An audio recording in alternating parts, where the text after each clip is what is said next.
नमस्कार, insider live में आपका स्वागत है। मेरा नाम है काजल तिवारी। दिल्ली से पटना पहुंचे केंद्रीय मंत्री और रिपब्लिकन पार्टी ऑफ इंडिया के प्रमुख रामदास आठवले ने पटना में आयोजित प्रेस वार्ता के दौरान पाकिस्तान, एनडीए और बिहार चुनाव को लेकर कई अहम मुद्दों पर बातचीत की। उन्होंने कहा कि पाकिस्तान के साथ एक बार आर पार की लड़ाई होनी चाहिए और पीओके पर पाकिस्तान को अपना दावा छोड़ देना चाहिए। उन्होंने ऐलान किया कि उनकी पार्टी भारत जिंदाबाद यात्रा निकालेगी, जो अगले 15 दिनों तक चलेगी। साथ ही साथ पटना में आरपीआई का बड़ा सम्मेलन आयोजित किया जाएगा। वहीं उन्होंने सरकारी योजनाओं पर आंकड़े रखते हुए बताया कि बिहार में 6.38 करोड़ जनधन खाते खोले गए। मुद्रा योजना के तहत 20 लाख ऋण दिए गए। 5.97 करोड़ लोगों को विभिन्न योजनाओं का लाभ मिला। वही 1.16 करोड़ गैस कनेक्शन दिए गए। पीएम आवास योजना के तहत शहरी क्षेत्रों में 1.87 लाख और ग्रामीण क्षेत्रों में 37.87 लाख मकान दिए गए। आठवले ने साफ किया कि आरपीआई बिहार में चुनाव नहीं लड़ेगी, क्योंकि राज्य में पार्टी का जनाधार मजबूत नहीं है, लेकिन वे एनडीए को समर्थन देंगे और प्रचार प्रसार करेंगे। वही चिराग पासवान के बिहार आने के सवाल पर उन्होंने कहा कि दिल्ली में रहना ठीक है, बिहार आना ठीक नहीं। एनडीए उसे चेहरा नहीं बनाएगी। हाँ, कुछ सीटें जरूर मिल सकती हैं। और क्या कुछ कहा उन्होंने, आप इस वीडियो में देखिए। रिपब्लिकन पार्टी ऑफ इंडिया के नाते मेरी पार्टी नेशनल डेमोक्रेटिक अलायंस के साथ एनडीए के साथ है और लगातार 10 साल से मैं 11 साल से मेंबर ऑफ पार्लियामेंट राज्यसभा में हूँ। उसके पहले मैं कांग्रेस अलायंस में 3 बार लोकसभा में मैं सांसद था और 2014 में मेरी पार्टी एनडीए के साथ आई और नरेंद्र मोदी जी का सबका साथ सबका विकास का नारा, नरेंद्र मोदी जी का भ्रष्टाचार के खिलाफ एक जबरदस्त उन्होंने छेड़ा हुआ जंग और कांग्रेस पार्टी के मतलब असफलता के अनेक कारणों को लोगों के सामने उन्होंने लाया और 2014 में भारत की जनता ने नरेंद्र मोदी जी एक बार भी लोकसभा चुनाव नहीं लड़े थे। पहली बार वो मतलब गुजरात से और बनारस से चुनाव लड़े थे और दोनों जगह से वो चुनकर आए थे। तो भारतीय जनता पार्टी को बहुत दिनों के बाद 1982 में बीजेपी की 2 सीटें थी लोकसभा में।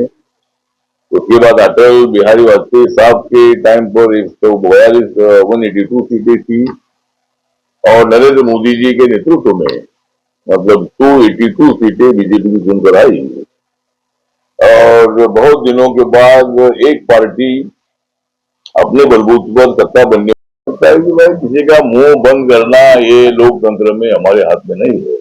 वो तो मुंह कोई कभी को खोला जा सकता है और मुंह बंद करना लोकतंत्र के खिलाफ होगा, इसलिए हम जिसका मुंह नहीं बंद करते हैं। लेकिन कांग्रेस के अनेक नेता बोल रहे हैं कि भाई ये पहल बहुत अच्छी है, मतलब भारत ने क्यों वो ट्राई किया, अभी जो हमला किया ये हमला से छोटा मोटा नहीं था। खड़गे साहब बोल रहे कि छुटपुट की लड़ाई थी, लेकिन वो हमला इतना बड़ा हमला था कि भाई उस हमले के बाद पाकिस्तान डर गया। पाकिस्तान ने अनाउंस किया कि हम भारत के साथ मतलब करने की इतनी हमारी ताकत नहीं है, तो शांति की वार्ता हो, इसी तरह की भूमिका उन्होंने रखी है। किसी ने जो डेपुटेशन जाकर बोले दुनिया भर में अपनी भूमिका रखने का जो मोदी साहब ने निर्णय लिया है बहुत अच्छा निर्णय है और उसमें कांग्रेस और विरोधी दलों के बहुत ज्यादा एमपी उसमें है। तो एमपी वहां जाकर अच्छा डायलॉग कर सकते हैं। ऐसे एमपीओ के नाम चुन कर वहां सरकार के पैसे से उनको भेजा जा रहा है। ये पहल बहुत अच्छी है, लेकिन अभी कुछ लोग खड़गे साहब को रोज टिप्पणी करते रहते हैं। उसका समर्थन मतलब वक्फ बोर्ड एक बोर्ड है, वो कोई मंदिर नहीं है। किसी मस्जिद में मतलब ऐसा कोई इंटरफेरेंस उसमें बिल्कुल नहीं है। वक्फ बोर्ड एक संस्था है और उस संस्था के हाथ में वो जमीन थी, उसमें जरूर कुछ लोग दूसरे को उसमें डाले हैं, लेकिन जिस तरह भी अनेक संस्थाएं होती है उसमें लोग होते हैं। जिस तरह हमारा पीपल्स एजुकेशन सोसाइटी नाम की एक सोसाइटी बाबा साहब ने स्थापित की थी और बाबा साहब ने उसमें 7 मेंबर दलित और 4 मेंबर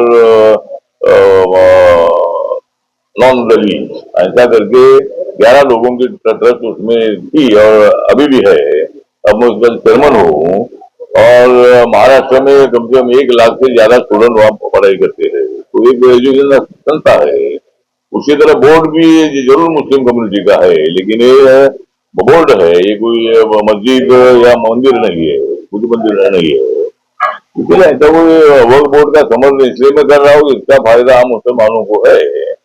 और यहाँ मैं इसलिए मांग कर रहा हूँ कि भाई बुद्धिस्ट टेम्पल के ट्रस्ट में सभी बुद्धिस्ट होना चाहिए, क्योंकि मस्जिद के ट्रस्ट में कोई हिंदू नहीं है, क्रिश्चियन के ट्रस्ट में कोई हिंदू नहीं है, तो हमारे ट्रस्ट में नहीं होना चाहिए, ऐसा हमारा कहना है। तब वो बनाया था ठीक है, लेकिन अभी अगर मांग हो रही है तो उसका पुनर्विचार होना चाहिए और वहाँ सभी ट्रस्टी बुद्धिस्ट होना चाहिए। लेकिन उसके बावजूद भी सरकार का नाम एनडीए सरकार है, बीजेपी की सरकार ऐसा नहीं है। तो सभी अपने छोटे मोटे दलों ने जिन्होंने लोकसभा में उनको सपोर्ट किया था, सभी दलों को साथ में लेकर नेशनल डेमोक्रेटिक अलायंस की सरकार मोदी साहब चला रहे हैं। और मेरी पार्टी छोटी पार्टी है, मेरी पार्टी का एक भी लोकसभा में मेंबर नहीं है,